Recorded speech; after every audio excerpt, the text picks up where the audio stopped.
अपमान करे वो सेवक सोचने योग्य है। भरत और तो और वो स्त्री सोचने योग्य है जो प्रतिदिन अपने घर में कलह क्लेश करे, अपने पति की बात न माने, अपने पति को छोड़ करके किसी पराये पुरुष का दर्शन करे, वो स्त्री सोचने योग्य है। और तो और भरत वो गृहस्थ सोचने योग्य है जो अपने गृहस्थ जीवन का निर्वाह ना कर सके। हमारे जीवन में, हमारे गृहस्थ जीवन में 3 प्रकार के ऋण होते हैं। पहला ऋण होता है देव ऋण, पितृ ऋण और ऋषि ऋण। तो जो देव ऋण होता है, पूजा पाठ करके, भगवान की आराधना करके हम देव ऋण से मुक्त होते हैं। पितृ ऋण होता है कि हम अपने पूर्वजों का तर्पण करके हर प्रकार से जितना भी हम हो सके अपने पूर्वजों के नाम पर दान करें, पुण्य करें। इस प्रकार से हम पितृ ऋण से मुक्त हो सकते हैं। और तीसरा आता है ऋषि ऋण। समाज में जब भी कोई धर्म कार्य होता है, सभी संत महात्माओं का सम्मान करें, आदर भाव करें। इस प्रकार से हम ऋषि ऋण से मुक्त हो सकते हैं। ये 3 प्रकार के ऋण होते हैं हमारे गृहस्थ जीवन में। अपने गृहस्थ जीवन का सही ढंग से पालन न करे वो गृहस्थ सोचने योग्य है। वो सन्यासी सोचने योग्य है जो सन्यास लेने के बाद भी प्रपंच में फंसा है, दुनियादारी में लगा हुआ है, वो सन्यासी सोचने योग्य है। वो वानप्रस्थ सोचने योग्य है जो वानप्रस्थ तपस्या छोड़ करके भोग में लगा हुआ है, विषयों में लगा हुआ है, वो वानप्रस्थ सोचने योग्य है। और भरत और तो और सबसे बड़ा सोचने योग्य तो वो है जो मनुष्य का शरीर पा करके भी भगवान को नहीं पाया, भगवान के चरणों में मन नहीं लगाया, वो मनुष्य सोचने योग्य है। इस प्रकार से 12 लोगों के विषय में गुरुदेव ने ऐसी बात कही। कहा भरत आपके पिता सोचने योग्य नहीं है। अरे आपके पिता जैसा ना कोई हुआ और ना है, ना कोई हो पाएगा। अरे जिसके 4 पुत्र हों आप जैसे, राम जैसे, लक्ष्मण जैसे, शत्रुघ्न जैसे, क्या वो सोचने योग्य हो सकता है? भरत आप क्यों चिंता कर रहे हैं? आप व्यर्थ की चिंता कर रहे हैं। इन चिंताओं से दूर हटिए। और मैं तो इतना ही कहूंगा कि एक बात मान करके आपके भैया राम वन को चले गए और आप दूसरी बात मान करके, दूसरा वचन मान करके राजा बन जाइए। भरत जी मौन है, कुछ बोल नहीं रहे हैं। गुरुदेव वशिष्ठ भरत जी से कहते हैं भरत एक काम करो, आप अभी राजा बन जाओ, अभी यही उचित है। और जब आपके भैया राम आएंगे तो आप उन्हें सब सौंप देना। भरत जी सोच रहे हैं, सभा के बीच में खड़े हुए और कहते हैं गुरुदेव एक बात मैं आपसे पूछना चाहता हूं, क्या अगर आप चाहते तो मेरे भैया राम रुक नहीं सकते थे? गुरुदेव वशिष्ठ कहते हैं भरत अवश्य रुक सकते थे, अगर मैं कहता तो राम मेरी बात को नहीं टालते। भरत जी कहते फिर रोका क्यों नहीं? गुरुदेव वशिष्ठ ने कहा भरत कैकेयी ने वचन लेने से पूर्व ही राम की शपथ ले ली थी। महाराज दशरथ ने भगवान राम की शपथ लेकर के कहा था कि तुम जो भी 2 वरदान मांगोगी मैं तुम्हें दूंगा।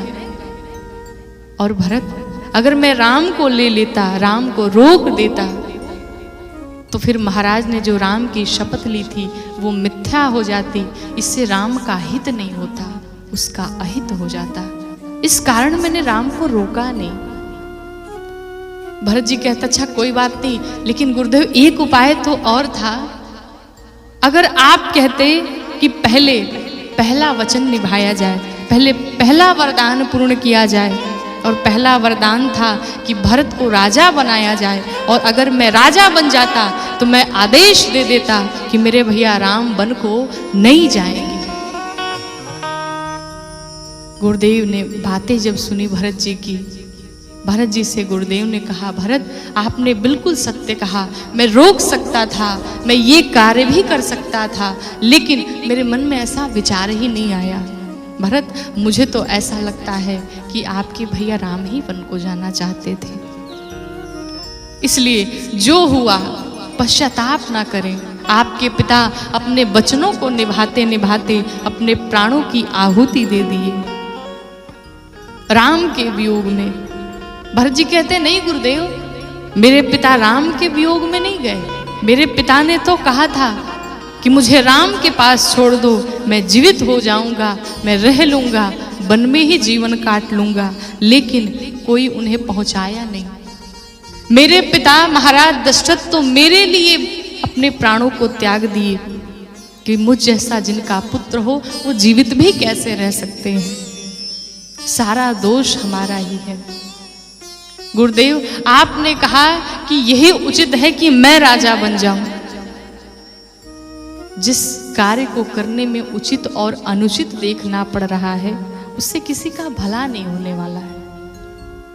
और एक व्यवहारिक रूप में आपको उदाहरण दूं, आप किसी भी व्यक्ति से अपने घर में, परिवार में किसी से आप पैसे उधार ले लीजिए, तो जो स्वरूप उसका लेते समय रहेगा, अगले दिन या फिर 10 दिन बाद या महीनों बाद जब आप उससे वो पैसे उधार मांगने जाएंगे तो फिर उसका स्वरूप बदल जाता है। उसे देना अच्छा नहीं लगता, जैसे लगता ये उसका ही पैसा हो। या फिर घर में आप देख लीजिए, आप मालिक हो और अपने छोटे भाई को आप मालिक बना दीजिए, 1 महीने के बाद उससे चाबी वापस लेने जाएंगे, उसका चेहरा बदला हुआ दिखाई पड़ता है, वो दे नहीं पाता है, उसका मन बदल जाता है। भरत जी कहते हैं गुरुदेव, जिस बात को, जिस कार्य को करने में उचित और अनुचित देखना पड़ जाए, उस कार्य को मुझे नहीं करना। ये सारी संपत्ति, ये सारा राजमहल, सारा राजपाट, ये सब मेरे भैया राम का है, ये मेरा नहीं है, ये मैं नहीं ले सकता। गुरुदेव, एक बात बताइए, अगर कोई स्त्री है, उसके शरीर पर एक भी वस्त्र नहीं है और उसे आभूषणों से ढक दिया जाए तो क्या शोभा देगा? गुरुदेव ने कहा बिल्कुल नहीं। कोई रोगी व्यक्ति है, किसी व्यक्ति के शरीर में रोग ही रोग भरे पड़े हैं और उस व्यक्ति के सामने 56 भोग लेकर के जाया जाए तो क्या ये शोभा देगा? क्या उसके लिए उसका कोई मतलब है? कहा कोई मतलब नहीं। किसी के मन में वैराग्य नहीं है, कोई भक्त नहीं है और उसके सामने धर्म की चर्चा की जाए, ब्रह्म की चर्चा की जाए, क्या उसके लिए कोई मतलब है? कहा कोई मतलब नहीं। भरत जी ने कहा गुरुदेव, जिस प्रकार से किसी स्त्री के शरीर पर एक भी वस्त्र नहीं और उसके ऊपर आभूषण लाद दिए जाएं, उसके लिए कोई आभूषण का कोई मतलब नहीं, जिस प्रकार से एक रोगी शरीर के व्यक्ति के सामने अगर 56 भोग लेकर जाया जाए तो उस 56 भोग वो कोई किसी काम का नहीं। जिस प्रकार से किसी के मन में वैराग्य नहीं है, कोई भक्त नहीं है, उसके सामने ब्रह्म की चर्चा की जाए, उसके लिए कोई अर्थ नहीं। उसी प्रकार से इस अयोध्या में जब राम नहीं तो इस अयोध्या का मेरे लिए कोई अर्थ नहीं। भरत जी ने हर प्रकार से समझाया गुरुदेव को। गुरुदेव से भरत जी कहते हैं, गुरुदेव मैं आपसे आज्ञा नहीं ले रहा हूं, मैं बस आपको बता रहा हूं कि कल प्रातः काल होते ही मैं अपने भैया राम से मिलने जा रहा हूं और जो कोई भी मेरे साथ चलना चाहता है मैं उसे ले चलूंगा।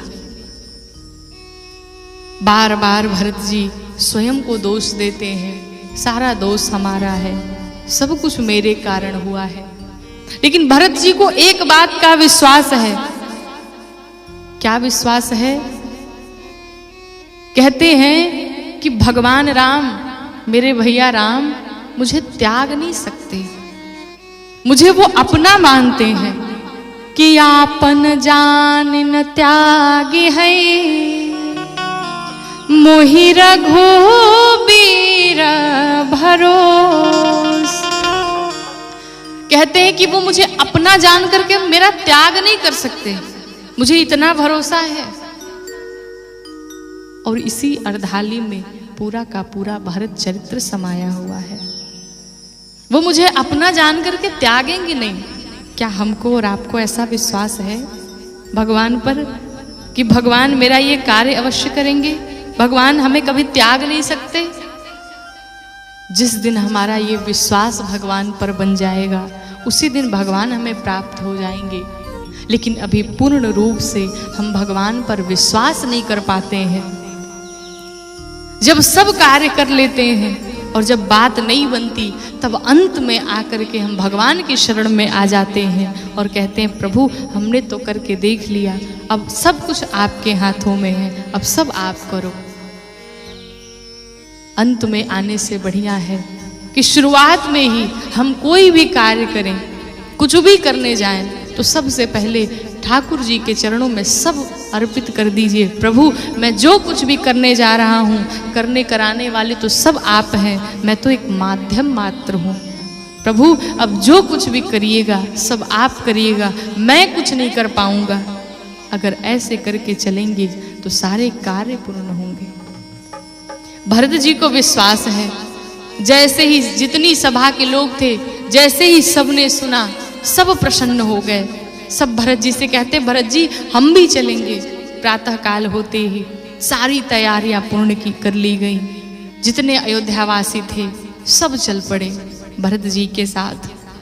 भरत जी अपने विश्वास पात्र जो सेवक थे उनको अयोध्या जी में ही रोक दिया। क्यों? क्योंकि भगवान की संपत्ति है, सब उसका ध्यान रखना, उसका ख्याल रखना। और बाकी लोगों को लेकर के भरत जी चल पड़े। जब वहां से निकले पूरी अयोध्या के साथ सारे नगरवासी सब निकल पड़े। एक बड़ा प्यारा पद है, आइए मिलके गाते हैं। कि भरत चले चित्रकूट हो रामा, राम को मनाने। भरत चले चित्रकूट हो रामा, राम को मनाने। भरत चले चित्रकूट हो रामा, राम को मनाने। भरत चले चित्रकूट हो रामा, राम को मनाने। भरत चले चित्रकूट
जी सभी अयोध्या वासियों के साथ चित्रकूट धाम चल पड़े। गोस्वामी जी कहते हैं करी करनी, इसका अर्थ हाथी और हथिनी। जिस प्रकार से हाथी और हथिनी पानी की तलाश में हजार हजार किलोमीटर दूर तक चले जाते हैं, उसी प्रकार से आज भरत जी सभी अयोध्या वासियों के साथ चल पड़े। अच्छा, हाथी हथनी को पता होता है क्या कि यहाँ पे आगे जाकर के सरोवर है? अभी अभी वैज्ञानिक द्वारा जब ये शोध हुआ है तो वैज्ञानिकों ने भी प्रूव कर दिया क्या कि हाथी और हथनी जो होते हैं वो अपने बच्चे को, जो दिमाग में उनका डाटा होता है, जो माइंड होता है, उसे अपने बच्चे में कन्वर्ट कर देते हैं, अपने बच्चे को दे देते हैं। ये अभी अभी वैज्ञानिक लोगों ने शोध करके बताया और हमारे तुलसीदास जी महाराज ने इस बात को 500 साल पूर्व ही लिख दिया। एक हाथी एक ऐसा पशु है जो अपने बच्चे को माइंड कन्वर्ट करता है। वही गोस्वामी जी कहते हैं कि उसी प्रकार से भरत जी सारे अयोध्या वासियों के साथ चित्रकूट धाम निकल पड़े। भरत जी चले जा रहे हैं, जितने लोग थे सब रथ पर सवार होकर के जा रहे हैं। भरत जी से कहा गया, भरत जी आप भी रथ पर चढ़ जाइए। भरत जी मन ही मन विचार करते हैं कि मेरे भैया राम वो तो पैदल ही गए होंगे, फिर मैं कैसे, मैं तो सेवक हूं, मैं कैसे रथ पे जा सकता हूं। भरत जी पैदल पैदल ही चले जा रहे हैं, लेकिन ये किसी को दिखाई नहीं पड़ रहा। सबको ऐसा प्रतीत हो रहा है कि भरत जी रथ पर ही सवार हैं। भरत जी के पांव में छाले पड़े हैं। जिस प्रकार से कमल की पंखुड़ियों पर ओस की बूंदें होती हैं, उसी प्रकार से आज भरत जी के पांव में छाले पड़े हैं। जिस प्रकार से कमल सरोवर के मध्य में निकलता है, उसी प्रकार से भरत जी के पांव भी तो नील कमल जैसे हैं, सांवले से नीले नीले दिखाई पड़ रहे हैं। और उसी नीले नीले पांवों में अंदर जो छाले पड़े हुए हैं, कमल के जैसे पांव हैं, और उन पांवों पर मानो वो छाले ओस की बूंदों जैसी प्रतीत पड़ रहे हैं। जब छाले फट जाते हैं तो उसमें से पानी निकल जाता है। उसी प्रकार से मानो ऐसा प्रतीत हो रहा है कि कमल के फूल पर ओस की बूंदें पड़ी हुई हैं। भरत जी चले जा रहे हैं, चले जा रहे हैं। गोस्वामी जी कहते हैं कि भरत जी आगे गए हैं तमसा नदी के तट पर, फिर इधर निषाद राजगुरु से मिलना हुआ, संपर्क हुआ। निषाद जी भी साथ में चल पड़े। जब रास्ते में गए हैं तो जाते समय धरती मैया बिल्कुल शीतल हो गई। सूर्यदेव ने छाया कर ली, वट वृक्ष छाया करते जा रहे हैं। किसी ने गोस्वामी जी से पूछा कि क्या भरत जी राम जी से ज्यादा कोमल थे? क्या उनके पांव भगवान राम से भी कोमल है? गोस्वामी जी कहते हैं कि भगवान राम से भरत जी के पांव कोमल नहीं है, लेकिन भगवान राम जब जा रहे थे तो उस समय भी धूप निकली हुई थी, उस समय छाया नहीं हुई थी। लेकिन भगवान राम जाते समय उन वट वृक्षों से, धरती मैया से, आकाश से, सूर्यदेव से सबसे निवेदन किए, कहे हे प्रभु, हे वट वृक्षों, एक निवेदन है हमारा। क्या निवेदन है? जितना कष्ट मुझे हो रहा है, पैदल जब हम चल रहे हैं मेरे पांव जल रहे हैं, मेरे पांव में छाले पड़ गए हैं, तो ये जो कष्ट मुझे हो रहा है, ये कष्ट मेरे भरत को ना हो। वट वृक्षों ने पूछा, प्रभु क्या आपके भी पांव से कोमल भरत जी के कोमल पांव हैं? राम जी ने कहा, मेरे पांव से ज्यादा कोमल तो नहीं, लेकिन मेरा भरत अगर इतना कष्ट झेल लिया तो मेरा भरत भी ये सोचेगा कि जितना कष्ट आज मुझे हो रहा है उतना ही कष्ट मेरे प्रभु श्री राम को हुआ होगा, और वो ये कष्ट कदापि नहीं सहन कर सकता। इसलिए जब भरत जी चल रहे हैं तो सब छाया करते चल रहे हैं। धरती मैया शीतल हो गई, सूर्यदेव ने अपना प्रकाश कम कर लिया। कहने का अर्थ है, भगवान अपने तो दुख सहन कर सकते हैं, स्वयं कष्ट झेल सकते हैं, लेकिन अपने भक्तों को कभी कष्ट में नहीं देख सकते, कभी कष्ट में नहीं देख सकते। भरत जी की ये दशा देख करके इंद्रदेव सभी देवताओं के पास गए, कहे भरत जी को कोई रोकता क्यों नहीं है? अगर वो इस स्थिति में पहुंच गए भगवान श्री राम के पास तो भगवान राम वन में नहीं रुक पाएंगे, इनकी बात को नहीं टाल पाएंगे, वो अवश्य श्रीधाम अयोध्या जी चले आएंगे। और अगर प्रभु श्री राम अयोध्या आ गए तो रावण का वध कैसे होगा? इंद्रदेव के गुरु बृहस्पति कहते हैं, इंद्र क्या आपको लगता है कि भरत जी ही राम जी को याद करते हैं? भरत जी जा रहे हैं राम जी से मिलने के लिए? कदापि नहीं। राम जी वहां बैठे बैठे भरत जी को भी याद कर रहे हैं।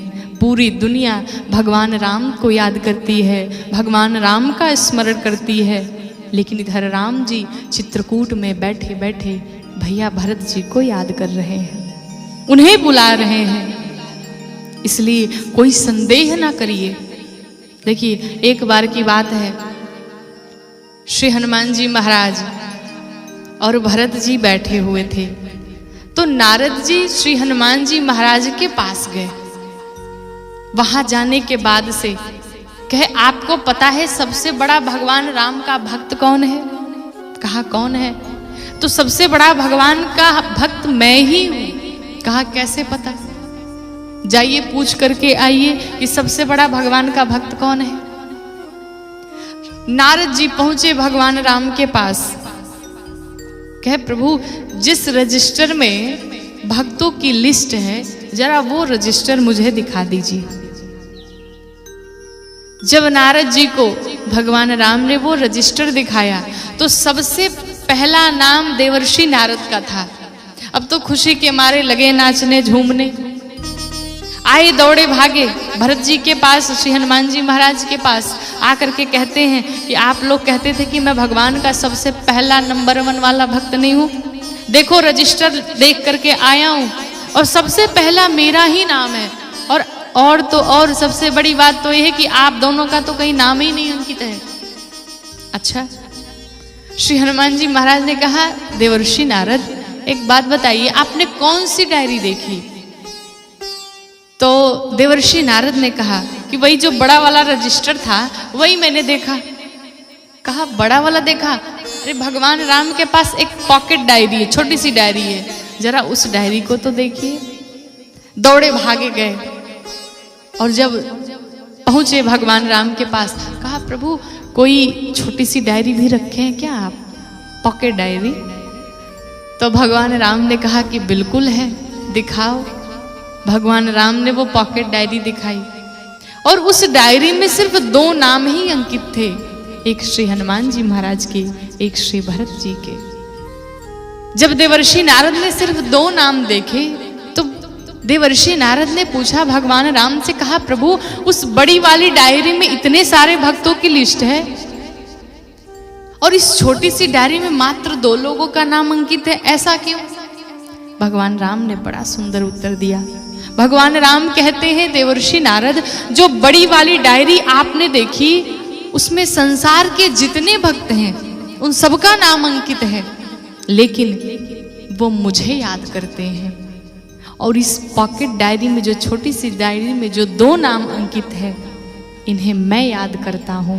फर्क सिर्फ इतना ही है कि संसार वाले मुझे याद करते हैं, लेकिन इन भक्तों को, इन 2 भक्तों को स्वयं मैं याद करता हूँ। देखिए, ये सूत्र है जीवन का। हम अपने बड़े को याद करें ये कोई बड़ी बात नहीं, लेकिन हमारा बड़ा मुझे याद करे ये सबसे बड़ी बात है। भरत जी चले जा रहे हैं, रास्ते में गिर पड़ते हैं। सब देख करके आश्चर्यचकित हैं। भरत जी तीर्थराज प्रयाग में पहुंचे हैं। तीर्थराज प्रयाग में जब गए, जाने के बाद से सबने त्रिवेणी में स्नान किया। भरत जी एक किनारे आकर के खड़े हुए हैं, वो स्नान नहीं कर रहे। किसी ने कहा कि ये बताइए भरत जी, सब वहां त्रिवेणी में स्नान कर रहे हैं, आप यहां क्यों स्नान कर रहे हैं? भरत जी ने कहा कि वहां गंगा, यमुना, सरस्वती, इन तीनों का संगम है और मैं सरस्वती से मिलना नहीं चाहता। क्यों? क्योंकि सारा कारण उन सरस्वती के कारण ही हुआ। जो कुछ भी हुआ, ना सरस्वती आई होती, ना मेरे माँ की मति पलटी होती, ना मेरे भैया राम वन को गए होते। मैं उस सरस्वती से नहीं मिलना चाहता जो मेरे भगवान से मुझे दूर कर दे। ऐसे ज्ञान की कोई आवश्यकता नहीं जो आपको भगवान से ही दूर कर दे। ऐसा ज्ञान भी होना जरूरी नहीं है। एक सच्ची घटना आपको बताऊं कि एक जगह सत्संग हो रहा था। एक महात्मा जी आए हुए थे, तो हम भी संजोग से साथ में गए हुए थे। तो मैं बड़ा प्रसन्न थी कि आज महात्मा जी के मुखार बिंदु से सत्संग सुनने को मिलेगा। अब वो महात्मा जी मंच पे बैठे, व्यासपीठ पे बैठे, सत्संग प्रारंभ हुआ। तो सत्संग जब प्रारंभ हुआ तो उन्होंने सबसे पहले कहा कि देखो, ये जितनी दुर्गा मैया, काली मैया, भोलेनाथ, हनुमान जी, ये कोई भगवान नहीं है। आप लोग जिसे भगवान मानते हो वो कोई भगवान नहीं है। अब लोगों ने कहा कि माने कैसे कि भगवान नहीं है? कहा बिल्कुल, अभी बताता हूं। सब लोग अपनी अपनी आंखें बंद करो। सबने अपनी अपनी आंखें बंद कर ली। कहा ये बताओ घोड़ा कैसा दिखाई पड़ रहा है? अब सबने अपनी आंख बंद की, घोड़ा दिखाई देने लगा। सबसे पूछा ये बताओ सबको घोड़ा एक जैसे दिखाई दे रहा है कि अलग अलग? कहा नहीं, सबको एक जैसा दिखाई पड़ रहा है। अच्छा, हाथी देखो। सबने हाथी देखना शुरू किया। कहा हाथी कैसे दिखाई दे रही है? तो सबको एक जैसे। जितने पशु थे सबको कहा सबको देख लो, सबको एक जैसे दिखाई पड़ रहे थे। अब सबने कहा, उस गुरुजी ने कहा कि सब लोग आंखें खोल लो। सबने आंखें खोल लिया। कहा देखो यही फर्क है, तुम्हारे भगवान अलग अलग दिखाई देते हैं। सब कहते हैं ना ईश्वर एक है। एक हम कैसे मान लें?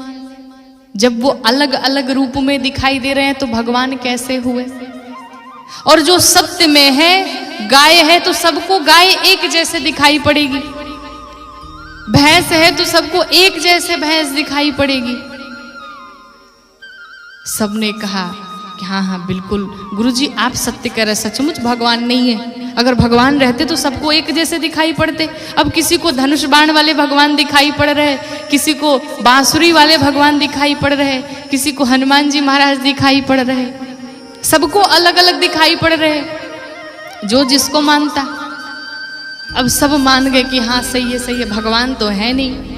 सब बेवकूफ बना रहे थे।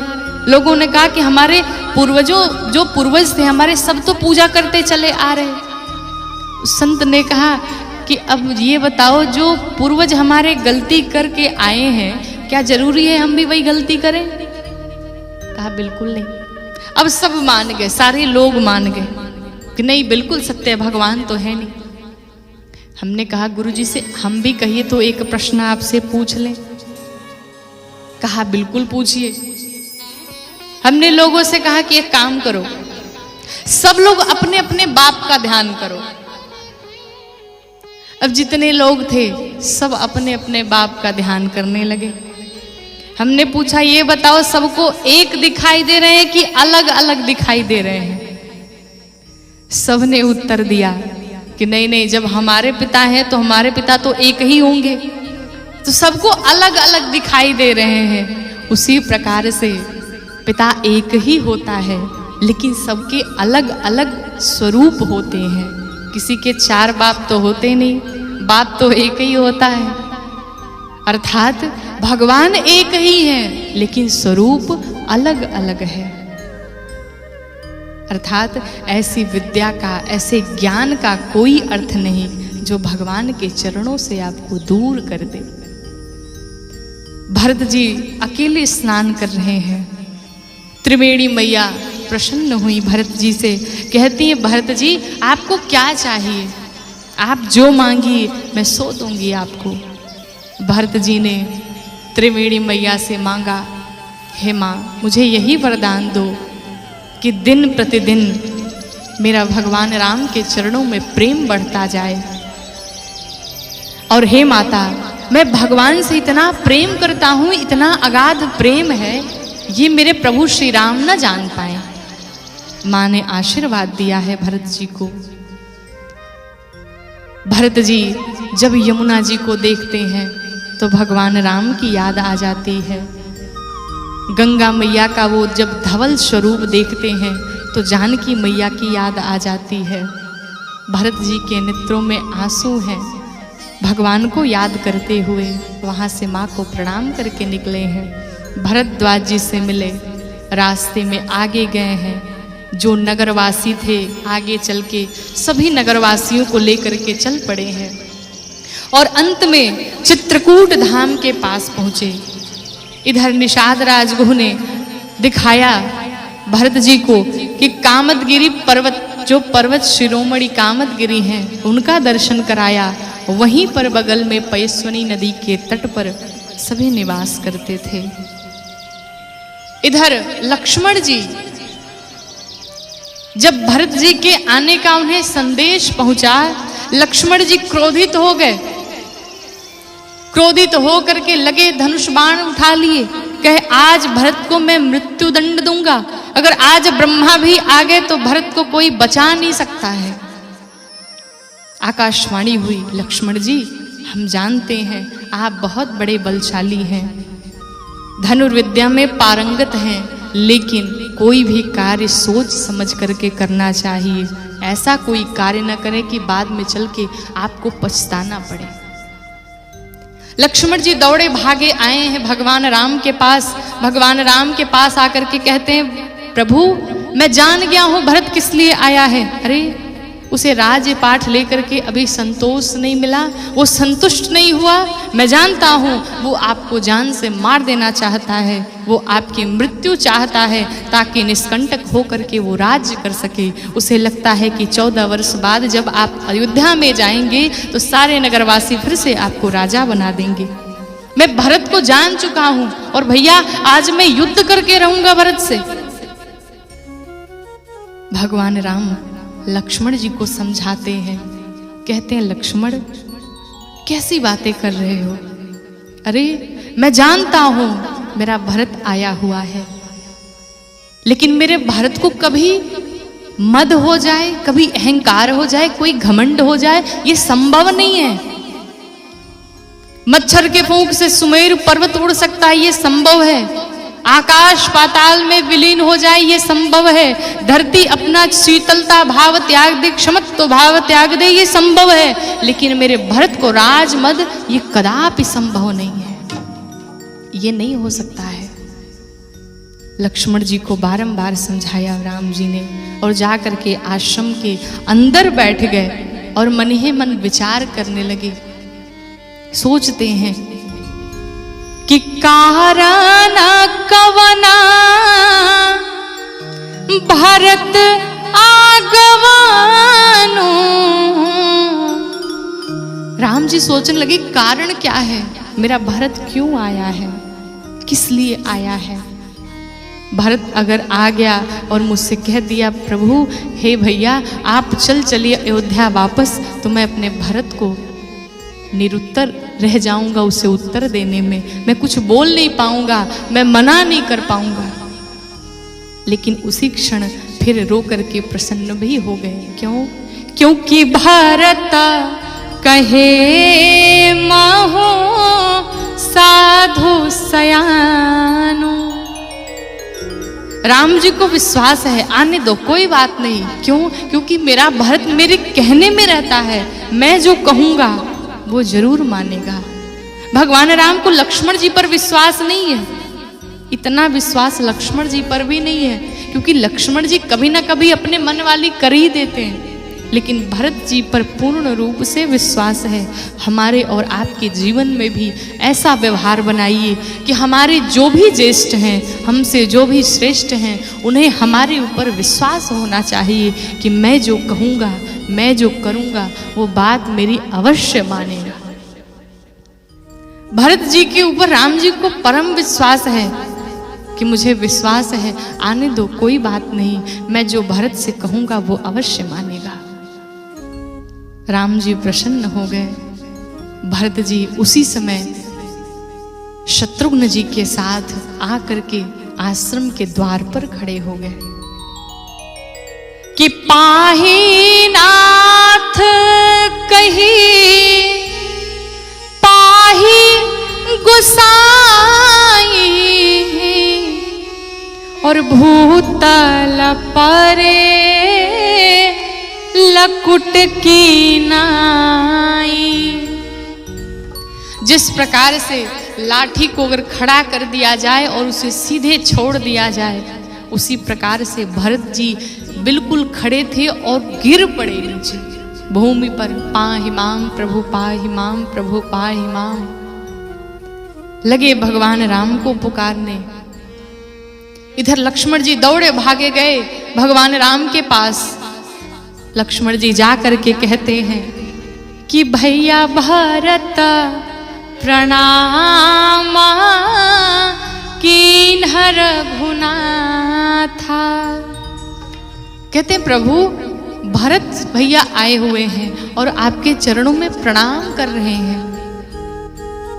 राम जी ने जैसे ही भौ सुना, राम जी उठ खड़े हुए, जैसे ही र सुना दौड़ पड़े और अभी लक्ष्मण जी के मुख से त निकलता भगवान राम ने जा करके भरत जी को अपने हृदय से लगा लिया।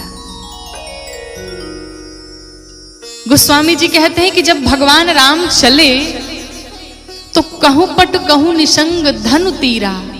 भगवान राम जब दौड़े तो उनका जो पटका था वो गिर पड़ा, धनुष बाण गिर पड़े, तरकस गिर पड़े, चार चीजें भगवान राम की गिर पड़ी हैं। उठे राम सुनि प्रेम अधीरा, कहूं पट कहूं निसंग धनु तीरा। पटका गिरा, लक्ष्मण जी से कहता लक्ष्मण जी आपको पता है मैं क्यों गिरा? लक्ष्मण जी ने कहा क्यों गिरा? पटके ने लक्ष्मण जी से कहा लक्ष्मण जी जब भाई भाई से मिलने जाता है तो बीच में किसी को बाधक नहीं बनना चाहिए। अगर भगवान राम मुझे अपने कंधे पर ले करके जाते तो भरत जी को अपने हृदय से जब लगाते तो उस समय बीच में मैं आ जाता, इसलिए मैं गिर पड़ा। धनुष बाण ने लक्ष्मण जी से कहा लक्ष्मण जी आपको पता है मैं क्यों गिरा? कहा क्यों गिरा?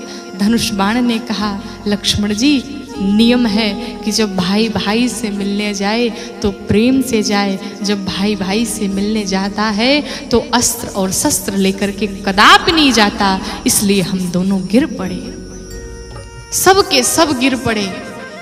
भगवान राम जाकर के भरत जी को अपने हृदय से लगा लिए। लेकिन कहते हैं बड़ा सुंदर भाव है कि भरत जी भूमि पर पड़े हुए हैं और उठ नहीं रहे हैं। भगवान राम उन्हें बार बार उठाने का प्रयास कर रहे हैं, लेकिन भरत जी नहीं उठे। कहे भैया किस प्रकार से आपको ये चेहरा मैं दिखाऊं, कौन सा मुख दिखाऊं मैं आपको? ये कलंकित चेहरा मैं आपके सामने नहीं ला सकता। जो कुछ भी हुआ सब मेरे कारण हुआ। राम जी कहते भरत कोई बात नहीं, तुम मुझे मत देखना, एक बार मेरे हृदय से तो लग जाओ। भरत जी को उठा करके भगवान राम ने अपने हृदय से लगा लिया कि बर बस लिए उठाई उर लाए कृपा निधान और भरत राम की मिलन लखी बिसरे सब ही अपार। भगवान राम और भरत जी के इस मिलन को देख करके जो अगल बगल के पत्थर थे सब पिघल गए, सब रो रहे हैं इस मिलन को देख करके। जितने पत्थर थे सब पिघल गए। भगवान राम भरत जी को भेंट करके रोए जा रहे हैं, भरत जी रोए जा रहे हैं। शत्रुघ्न जी मिले हैं लक्ष्मण जी से, आपस में एक दूसरे मिलते हैं। भरत जी ने बताया कि तीनों माताएं आई हुई हैं, पूरे अयोध्यावासी आए हुए हैं। भगवान राम दौड़े भागे गए हैं। सबसे पहले प्रथम राम भेंटी कैकेयी, उतनी की भीड़ में सबसे पहली बार गए और भगवान राम सबसे प्रथम बार मां कैकेयी को अपने हृदय से लगाया। और जब हम एक